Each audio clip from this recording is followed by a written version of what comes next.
Crowds of hundreds who fought to be included in pandemic relief funding just a year ago rallied once again today in downtown Brooklyn, calling for the Excluded Workers Fund to be expanded so that more workers can have access to it. News 12's Janae Caldwell has more on what the workers are calling for.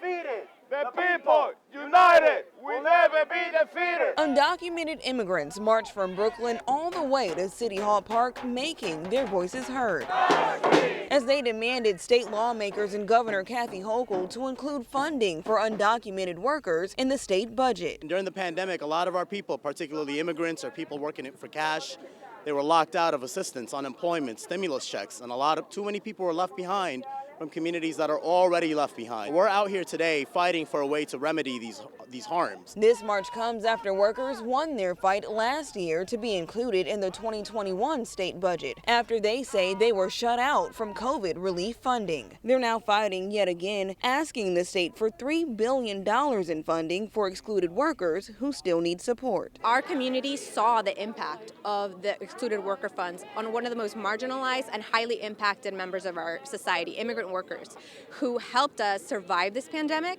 but unfortunately without relief are struggling to recover. Organizers say the previous funding transformed the lives of more than 130,000 people who had access to it. Today, Dennis Ibarra says those funds would make a world of difference for his family. We would be able to have easier access to a doctor.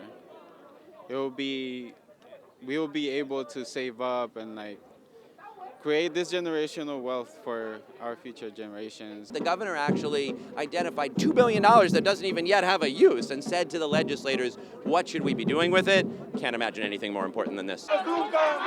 Crossing the Brooklyn Bridge, chanting with signs in tow. The group is also calling for state lawmakers to create a permanent unemployment fund. Ralliers have until the end of the month to get that funding included into the budget before it goes into effect on April 1st. For now in downtown Brooklyn, Janae Caldwell, News 12.